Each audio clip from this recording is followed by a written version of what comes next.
Well, hello everyone. Welcome to Pastor's Q&A. This is Pastor Jeremy here, and I have a question from one of our folks, and it is this.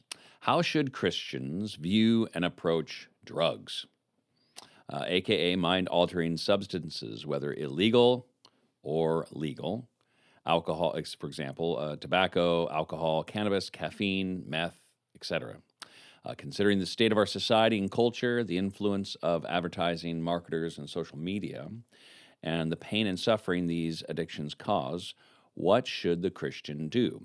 What liberty does the Christian have in these areas? For example, if there are numerous reasons not to drink, what biblical reasons are there to drink? All right, so interesting question. Again, the original, the simple way of putting the question is how should Christians view and approach drugs? Now, one of the things that we understand is that in God's creation, there are a number of naturally occurring things which can be used to help people when with their pain and suffering to some degree.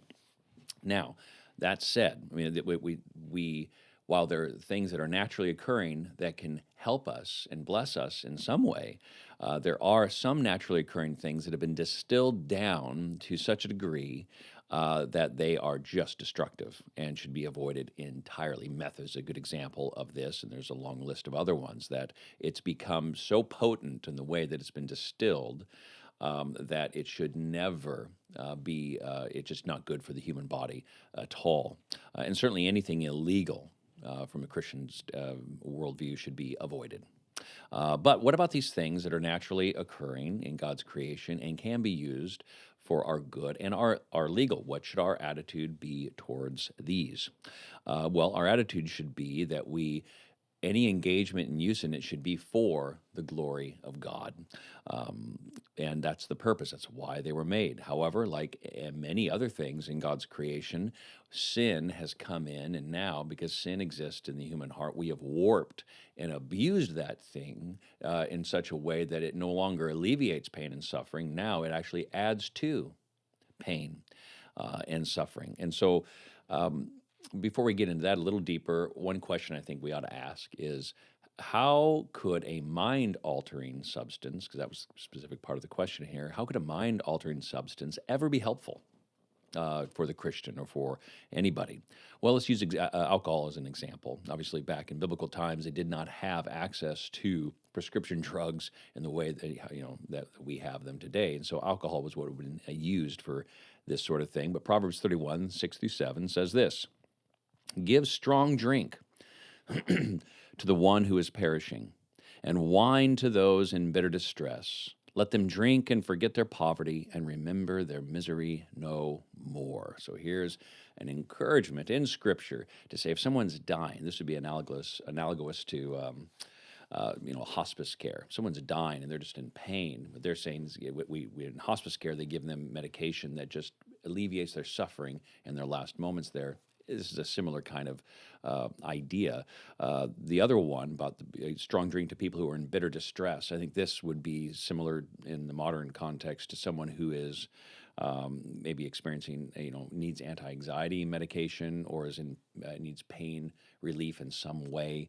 So that's a way that something can be used to help someone in a time of pain and suffering in a way that is helpful. But at the same time, while this can be used for our good, there's also warnings. Actually, the verse just preceding the one I just read in Proverbs 31:5 says this, "It is not for kings to drink wine, or for rulers to take strong drink, lest they drink and forget what has been decreed and pervert the rights of all the afflicted."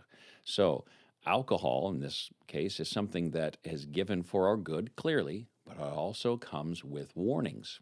This is true of other things like sex, for example, clearly made for our good, but also comes with a host of warnings, because if you use sex outside of the boundaries that God gave us to enjoy sex, then it becomes something very destructive. In the case of sex, it's within a covenant relationship, and not just within a covenant relationship, but within that covenant relationship, it's being used as a life-giving thing to the other. And so within those boundaries, it's something that God made that is beautiful. Outside those boundaries, it becomes difficult. So, what are the boundaries? I'm going to talk about two guiding principles that can help us as Christians as we approach mind altering substances or drugs, because as the question indicated, we are inundated with all kinds of new drugs that are advertised and given to us as the answer to our suffering. And it can be, but it's certainly not the answer, but it can actually be destructive. So, what are two guiding principles? What are some boundaries that we can instill to make sure that we're using these things in such a way that is glorifying God as opposed to destroying ourselves and others? First guiding principle is to not be dominated by anything. 1 Corinthians 6:12 says this: "All things are lawful for me, but not all things are helpful. All things are lawful for me, but I will not be dominated by anything." One of the things that is true of mind-altering substances, and this is true of a lot of things, but in particular these, is it's easy to become habit-forming, and they begin to dominate our life. And the classic addiction cycle is this: you're experiencing pain and suffering of some kind, and so you look to this substance to help you with that, and that's your answer. And so you start taking it. It helps you with the original issue, but you can't live without it all of a sudden. It's habit forming. Now it begins to dominate your life, and now it begins to cause problems, pain and suffering of its own. And because if you have learned to push away or deal with your pain and suffering through this thing that is now causing pain and suffering, all you know is to use that thing. So you use it more, and it causes more pain and suffering. And so your answer is to use it more. And it creates a vicious cycle that destroys families, destroys lives. And many of you may have experienced this either in your families or from a distance. You've seen the pain that comes from this. And so that's why there's this great biblical principle to make sure that anything that we're engaged in, we're not being dominated by it. Sure, again, in the case of alcohol, it might be something that in some context, whether it's to alleviate pain and suffering, like is mentioned in Proverbs 31, or in other places, to celebrate. That can be a good thing. But if it comes to dominate your life, then you move into sin, and it becomes incredibly destructive. And so we must not have that happen. So how do you do that? Well, if you're falling into an addictive cycle, then you are not the best judge of whether or not you're going to be, if you're being dominated by that, you're going to be in denial. So having healthy relationships where people can speak into your life, and if you're going to have to utilize any of these things for a medical reason or what have you, to make sure that there are lots of folks, whether it's a doctor or people very close to you, that are able to help you with that process so that you're not falling into being dominated by it and allowing destruction to reign. I think that's the best way to go about that. The other thing is guiding principle, the other boundary is love, to walk in love. As Romans 14:19-21 says, "So then let us pursue what makes for peace and mutual upbuilding. Do not, for the sake of food, destroy the work of God. Everything is indeed clean, but it is wrong for anyone to make another stumble by what he eats. It is good not to eat meat or drink wine or do anything that causes your brother to stumble," because of mind-altering substances having the tendency to bring destruction. Many people have been very, very hurt by that, and so it's a tender issue of conscience.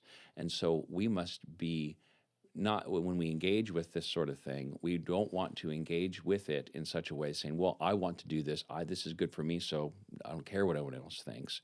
No, Paul says, we should be very careful about how we engage in all of this, because our guiding principle is the love of others, not causing anyone to stumble. So I think if we walk within those boundaries, we can find a way to approach mind-altering substances.